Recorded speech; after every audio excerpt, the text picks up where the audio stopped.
pas une prédication, mais quelques réflexions, parce que je crois qu'il faudrait accorder beaucoup plus de temps à la cérémonie elle-même. Toutes les cultures sont marquées par des rites. Culture laïque, qui rappelle parfois des grands événements de l'histoire du pays, qui commémore. Et surtout dans les cultures religieuses. Même nos vies sont marquées par des rites, du savoir-vivre, mais qu'on peut bien s'en passer. Dans un rite, il y a 4 éléments essentiels. Premièrement, ce rite nous renvoie, dans les religions de nature mythologique, à une histoire. C'est le cas dans l'hindouisme, par exemple. Mais dans les religions dites historiques, comme l'islam, comme le christianisme, ces rites rappellent des événements marquants. Deuxièmement, ce rite est accompli jamais en solo. On est toujours en communauté, en groupe, pour l'accomplissement de ce rite. Et troisièmement, ce rite obéit à une certaine périodicité, un calendrier avec des dates précises, si on peut se référer à des dates. Mais d'une manière générale, et c'est le cas pour la Sainte Seine, la date est arbitraire. Et dernièrement, et sans aucun doute le plus important, c'est la forme, les gestes, les objets, les paroles qui sont programmés dans le rite. Et nous retrouvons ces 4 éléments dans ce que nous allons accomplir. Le Christ, comme vous le savez, comme cela a été répété plusieurs fois, a institué que 2 rites. Il ne les a pas institués, il les a renouvelés. Il a apporté une autre dimension. L'eau purificatrice, l'eau symbole de purification, existait déjà dans l'Ancien Testament. Et le baptême de Jean était pratiqué. Il apportera une autre dimension. Et ensuite, la Sainte Seine avait comme fondement historique, comme noyau primitif, la Pâque juive. Dans la perspective adventiste, nous associons les deux, parce que le baptême ne se répète pas. Si nous renouvelons cette alliance, c'est au travers de cette Sainte Seine, à partir de ce texte, que nous interprétons dans la perspective du baptême, et nous ne sommes pas les seuls à le faire, mais d'une manière générale, nous sommes les seuls. Celui qui a été lavé n'a pas besoin d'être de nouveau lavé. La question que je me suis posée durant toute cette semaine en réfléchissant à mes réflexions est la suivante. Quel est donc l'impact d'un rite ? Quel est vraiment l'impact de ce rite ? Nous sommes dans une société cartésienne, n'est-ce pas, où les choses sont très souvent routinières et tout ce qui est rite est vécu d'une manière un peu formaliste. D'ailleurs, on n'y accorde pas énormément d'attention, bien que notre baptême a été sans aucun doute extrêmement bouleversant. La preuve, c'est que nous sommes là, et depuis, nous avons un style de vie qui n'est pas n'importe quel style de vie. Eh bien oui, la Sainte Seine, quel est son impact ? Je voudrais tout juste relever ce qui me semble être le plus parlant, non pas théologiquement, mais existentiellement. Et nous découvrirons combien nous sommes loin du texte biblique, de la culture biblique, et combien il n'est pas facile d'entrer dans ce que nous faisons. Quel est le cadre de cette Sainte Seine ? Le texte a été lu, un repas simple, normal, un repas quotidien, avec des amis, autour d'une table, dans une salle, il est vrai, prévue, préparée, annoncée avant, par rapport au nombre. Voilà. Premier élément, complètement loin de ce que nous allons faire. C'est dans le cadre amical, familial, convivial, que ce repas va avoir lieu. Et je crois que cet élément est d'une importance particulière. Cet élément nous oblige à penser que la religion n'est pas une affaire détachée de la vie. Nous avons l'habitude de parler de la vie de l'Église. Voilà un terme qu'on entend, mais quand on y réfléchit, ce terme est néfaste, parce que ce terme semble distinguer une vie de l'Église et une vie quotidienne. Et je crois qu'il y a un élément important que le Christ fait comprendre, que ce repas s'inscrit dans le quotidien. Il se passe dans un cadre qui est notre cadre habituel. Et pendant des années, l'Église primitive fera de ce repas un repas quotidien qui a lieu à chaque fois qu'on était ensemble. Ils partageaient le pain. C'est avec la construction des églises. C'est lorsque les temples païens seront transformés en églises et que l'église deviendra institution qu'on perdra le sens de ce repas familial et il va ressembler à ce que nous faisons aujourd'hui. Je crois que là, ça interpelle. Essayez de vous imaginer que vous invitez des gens demain chez vous, des gens de l'église, et que tout à coup, après avoir bien mangé, eh bien, vous vous levez comme le Christ et que vous proposez tout simplement un lavement des pieds, une sainte seine. Ce n'est pas interdit. Ce n'est pas interdit. On n'a pas besoin de faire venir quelqu'un de consacré pour ça. Mais c'est tellement loin de notre réflexe de nous imaginer que ce serait possible. Tentez l'expérience. Pourquoi pas? Vous serez beaucoup plus près du repas tel qu'il se trouve dans le texte. Eh bien oui, eh bien oui. Dans quelle mesure le rite s'inscrit dans notre quotidien? Eh bien oui. C'est tellement simple et facile de séparer le sacré du profane, les affaires de l'Église et les affaires du quotidien, alors que la religion s'inscrit dans le quotidien. C'est dans ce sens que que G. White dit « il y a de la religion dans une miette de pain ». Voilà donc un premier élément. Et lorsque Jésus dit « je désire vivement manger cette Pâque avec vous, avant de souffrir, je ne la mangerai plus », ce repas apocadre un moment d'adieu. Et là, nous sommes tout à fait dans la compréhension de la chose. Eh bien oui. Jésus se lève. Il y a trois aspects. Premièrement, le lavement des pieds. Deuxièmement, la trahison de Judas. Et troisièmement, le partage des éléments du pain et du vin. Jésus, en effet, se lève, quitte sa place de président de table, il ôte ses vêtements, se met nu avant de se ceindre d'un linge, en fait d'un pagne, la tenue des Juifs lorsqu'ils étaient au travail et lorsqu'ils étaient esclaves. Et il lave les pieds de ses disciples. Avouons-le, nous sommes très loin de ça. Nous ne faisons jamais ça. On nous lave les pieds que lorsqu'on est malade et qu'on ne peut même pas bouger. Et très souvent, c'est encore une assistante sociale qui vient à la maison et qui le fait. N'est-ce pas? Donc, ce lavement des pieds, finalement, est bien loin de nous. Et la grande majorité des églises, pour cette raison, l'ont carrément éliminé. Et quand l'Église catholique le fait, il le fait à la messe de minuit avec 12 servants, un point, c'est tout. Nous sommes pratiquement les seuls à maintenir ce lavement des pieds. Eh bien, c'était une pratique connue à l'époque.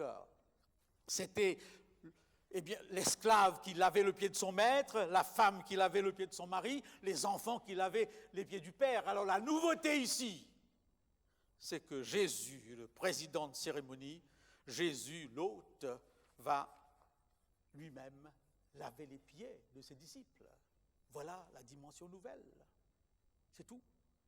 Et vous comprenez comment Pierre, avec véhémence, refuse cela. Non, pas toi. C'est inadmissible, incroyable, impensable. Et lorsque François se fait laver les pieds par des prisonniers, toute l'Église en a parlé pendant des semaines. Eh bien oui, élément important. Et là, nous sommes dans cette vision des choses. Toutes les églises qui font du rite, qui pratiquent des rites, et je pense aux plus grandes, ces rites mettent en évidence un élément précis, la hiérarchie. La hiérarchie. Ce qui frappe lorsque vous regardez une cérémonie orthodoxe et même une messe, de voir toute la dimension hiérarchique que les couleurs des vêtements soulignent et les gestes. Ce n'est pas n'importe qui peut faire le geste. Et Jésus, ici, casse complètement toute notion hiérarchique du point de vue religieux. Il n'y a pas de hiérarchie ici. Et parfois, je me rends compte que nous n'avons pas saisi cela. Il m'est arrivé plusieurs fois en tant que pasteur de faire la Sainte Seine chez un membre d'église malade et de dire à quelqu'un de m'accompagner et qu'il ferait la prière sur le pain. Et alors, sa réaction est immédiate, « Mais je ne suis pas consacré. » Demandez au diacre. Demandez à l'ancien. Bizarre. Comment, dans notre subconscient, cette idée pour tout ce qui est religieux, comme c'est le cas aussi dans la laïcité, la hiérarchie est présente. Et le Christ, justement, ici, nous envoie un message clair. Ni juif, ni grec, ni homme, ni femme, tous sacerdoces devant Dieu. On n'a pas encore pleinement saisi. Eh bien oui. Et vous avez ainsi une expression de communion, d'union avec Dieu, d'union avec Christ, d'union les uns avec les autres, où le seul élément commun est la grâce offerte à tous. L'autre événement, la trahison de Judas. Alors là, je pense qu'on peut ressentir quelque chose. Parce que nous sommes avec cette trahison, et je l'appellerai, n'est-ce pas, dans l'expression la plus élevée du péché. Parce que Judas est appelé l'homme de péché, le fils de la perdition. Nous avons là, sans aucun doute, une réflexion à faire sur la notion de péché. Et il m'est arrivé hier soir, en y pensant, de me dire que c'est peut-être là que je le vois. Parce que le Christ prend ce pain, il le trempe dans la sauce et il donne à Judas. Geste simple, mais que nous comprenons. Quand nous invitons les gens à la maison, nous les servons. Et nous apprenons à nos enfants, non, les inviter avant. N'est-ce pas? Mais ce geste a une signification profonde. C'est un geste de bonté, un geste d'honneur, un geste de reconnaissance. Jésus, par ce geste, suivant la plupart des commentateurs, fait comprendre à Judas une dernière fois la bonté de sa grâce. Je te donne encore une occasion de revenir sur ta décision. Et ne voyant pas de réaction, Jésus dit, ce que tu as décidé, fais-le. Fais-le. Et le caractère odieux de Judas se voit dans le geste qu'il va faire dans le jardin de Gethsémani. Un geste d'honneur, d'amour, de convivialité, de bonté. Le pain qu'il trempe et qu'il donne, et Judas reprend sur la même ligne par un baiser, qui est le geste d'amour par excellence, sa trahison. Le péché à son comble. L'orgueil, l'hypocrisie, la manipulation exprimée dans ce baiser. La trahison. Une trahison telle que Judas est prêt à mettre à mort le Christ lui-même. Eh bien oui, il n'a pas senti ce dernier appel de la grâce. Je lis un texte dans le livre Éducation de E.G. White. Jésus savait dès le commencement qui étaient ceux qui ne croyaient pas et qui était celui qui le livrerait. Et pourtant, tout en le sachant, il n'avait pas cessé d'exercer sa miséricorde, de prodiguer son amour. C'est fort. Vous savez que c'est le traître. Et vous le regardez avec amour. Et elle continue en disant, voyant le danger qui guettait Judas, il l'avait attiré à lui, introduit dans le petit groupe des disciples et lui est fidèle. Jour après jour, alors que le fardeau pesait plus lourd sur son cœur, il avait entretenu, malgré sa souffrance, un contact incessant avec cet esprit obstiné, soupçonneux et renfermé. Il n'a pas cessé d'aimer Judas. Ça me dépasse. Là où le péché abonde, la grâce surabonde. Et Judas répondra par une trahison. Enfin, dernière scène, le partage du vin et le partage du pain. Eh bien oui, 3 éléments forment partie d'une manière intégrante de la vie du juif. L'eau, bien sûr, le vin, le pain et l'huile d'olive. Donc 4 éléments. Et dans cette cérémonie, 3 éléments, le pain et le vin, eh bien l'eau aussi, nous avons vu, reviennent. Notre vie est remplie de symboles, de marqueurs. Mais il faut bien l'avouer, on peut s'en passer. D'ailleurs, lorsque nous disons « fais un geste symbolique », j'irai à tel événement, ce sera une présence symbolique. Fais un don symbolique. Dans notre esprit, le symbolique, c'est rien du tout. Quelque chose de superficiel, n'est-ce pas? Est-ce qu'il n'y a pas de danger? Est-ce que nous arrivons à saisir vraiment toute la force du symbole?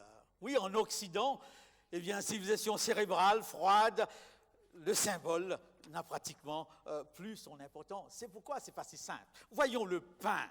Il est fait de froment, il est mélangé d'eau et d'une pincée de sel. Il est présent à tous les repas. Ce n'est pas le cas pour la baguette, bien qu'elle est très française. Et ce pain, le multicéréal, le pain complet, ça n'a rien à voir. Difficile de comprendre que le pain dont il est question ici est le pain central, la nourriture centrale de ce repas. On se remplit de pain. Il n'est pas seulement un élément qui accompagne le plat résistant, le fromage et tout ce qui reste. Voilà donc l'idée centrale. Le pain dans toutes ces civilisations est le repas essentiel du riche comme du pauvre. On voyage avec un morceau de pain dans son sac. Le pain rempli. Et dans beaucoup de pays, ce n'est pas le cas. C'est le riz, ou à Madagascar, n'est-ce pas? Ou en Afrique, c'est l'igname, c'est la patate douce, c'est la banane plantain, que sais-je. Je le dis tout simplement pour souligner la difficulté de bien saisir. Quelle est donc dans votre vie la nourriture qui revient à toutes les sauces, n'est-ce pas? Est-ce qu'il y en a un? Le pain, c'était l'élément important, l'élément incontournable, n'est-ce pas? Prenez ce pain. Et, avouons-le, il est pour nous extrêmement symbolique. Un tout petit morceau de biscuit. On n'ose même pas, on doit faire attention lorsque on le tient entre les doigts. Il est tellement petit, n'est-ce pas? Vraiment, sommes-nous capables de voir là l'abondance, ce qui remplit. Et lorsqu'on l'a, on n'a plus faim. À qui irai-je? À qui irions-nous? Tu as les paroles de la vie, disent les disciples. C'est toi qui es capable de remplir. Est-ce que nous le ressentons? Et arrivons maintenant à ce qui est le plus difficile, le vin. C'est l'élément qui ne me touche pas du tout. je ne me sens pas concerné, je ne comprends pas. Je suis adventiste depuis ma naissance et j'ai toujours appris de m'éloigner du vin, de ne pas y toucher. Nous sommes une religion sans vin, anti-vin. Et d'ailleurs, nous essayons de remplir tous les textes, de remplacer tous les textes sur la question du vin, et il y en a 500 dans la Bible. Pour vous montrer combien le vin était dans la culture du peuple d'Israël. 500 textes sur le vin. Et nous essayons de les remplacer par du jus de raisin. N'est-ce pas? Ça, c'est nous qui le faisons dans notre interprétation des choses, n'est-ce pas? Oui, c'est difficile, c'est très difficile. Et je dirais même, bon, il est vrai, le vin est associé à la France. Il m'est arrivé de me sentir tellement loin de la chose lorsque j'ai écouté quelques émissions à la télévision sur la science du vin, la dégustation, des expressions, de quoi on parle. Un vin qui a une belle robe. C'est quoi un vin qui a une belle robe? Un vin qui a une belle jambe. C'est quoi ça encore, n'est-ce pas? Un vin capiteux, un vin agressif, un vin charpenteux, un vin chaleureux, un vin nerveux. Voyez-vous? C'est là que je me suis senti loin de ce texte. Je n'ai aucune culture du vin. Et je me rappelle de cet incident qui a eu lieu à La Réunion où j'étais en escale forcée, et alors que j'étais dans un hôtel pour tous les passagers qui attendaient que l'avion redécolle. Je prenais un jus de fruits, un collègue allemand à côté avait commandé un verre de vin. Et il s'est fâché avec véhémence parce qu'on lui apportait un verre de vin, pas dans un verre de vin. Un vin dans un autre verre. Je ne comprenais pas du tout. Qu'est-ce qui se passait? Où est la différence? Est-ce que ça change le goût? Et il semble qu'il y a un vin pour chaque verre ou un verre pour chaque vin. Et pour chaque repas. Et c'est là que j'ai compris combien il m'est difficile d'entrer dans ce rite. Ces quelques gouttes de jus de raisin sont bien loin de ce qui s'est passé ce soir-là. À vrai dire, ils se partageaient le vin durant la fête de Pâques au moins 5 fois. 5 tours de table. Et le verre bien rempli. Notre petit verre, c'est vraiment symbolique. Plus que symbolique. Eh bien oui, c'est très très difficile. C'est très très difficile. Et je pense à ces versets, n'est-ce pas, de la Bible, je vous en ai parlé, il y en a environ 500. Et je pense à ces versets justement où le psalmiste pense au royaume des cieux et il parle de viande grasse et de table où regorge le vin. Un vin qui réjouit le cœur de Dieu. Vous vous rendez compte? Il réjouit le cœur de Dieu. Un vin qui rend gai. Le jus de raisin ne fait pas ça, je crois. Si nous voulons être réalistes avec les textes. Alors, chers frères et sœurs, chers amis, sans vouloir vous décourager, n'est-ce pas, on pourrait se demander, mais comment comprendre cette cérémonie? Remarquez, dans un premier temps, que les disciples n'ont rien compris.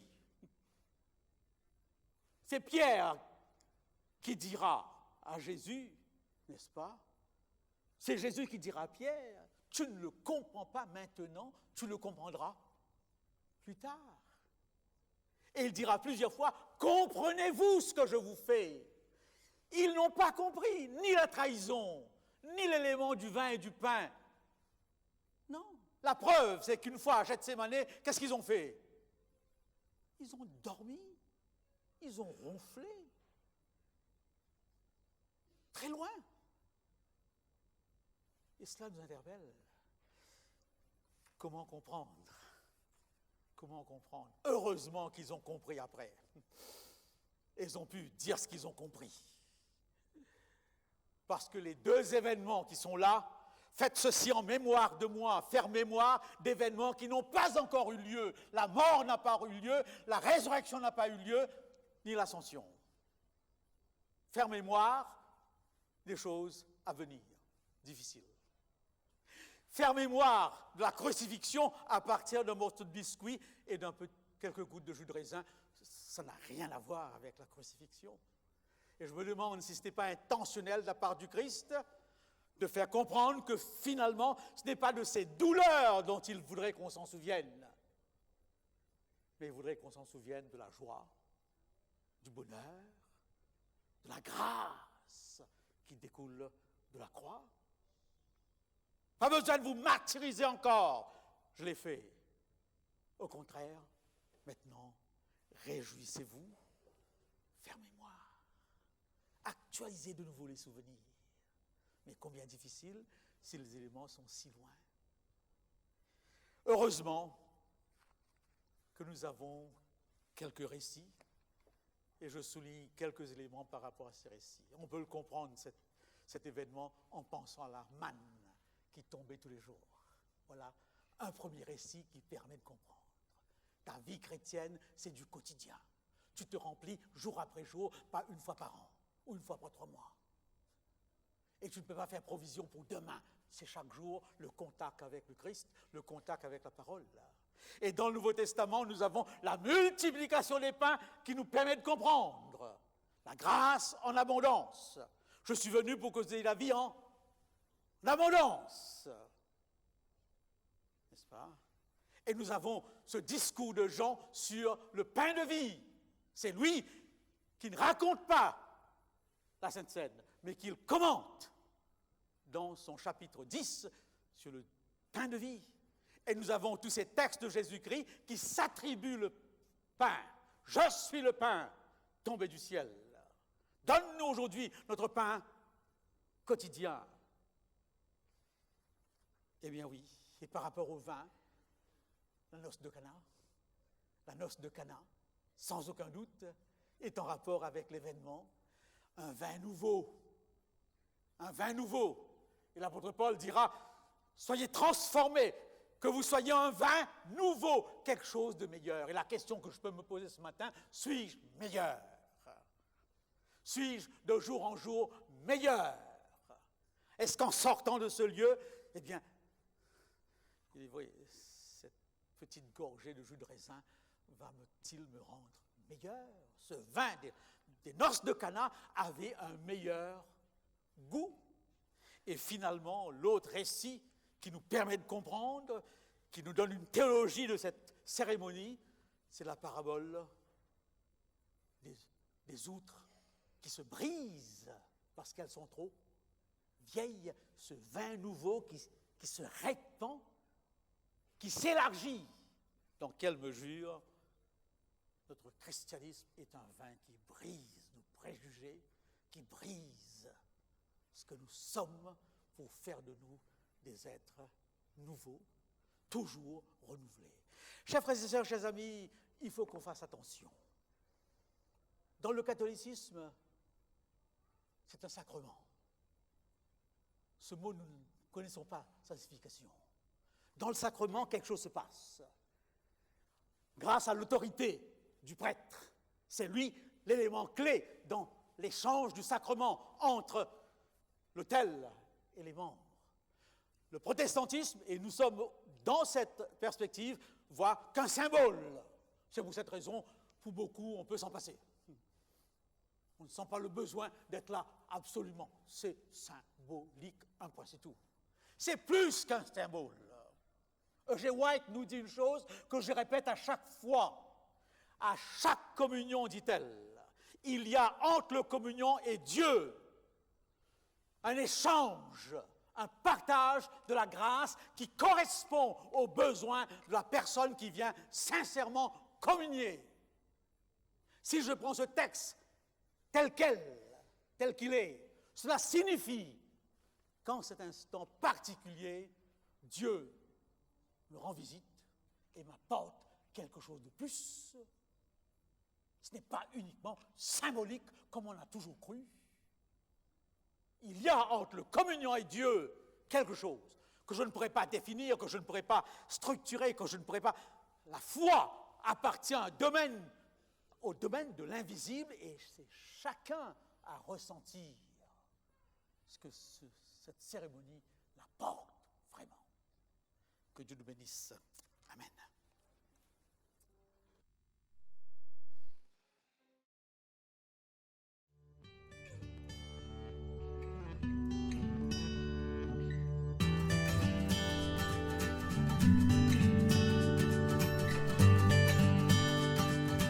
Amen.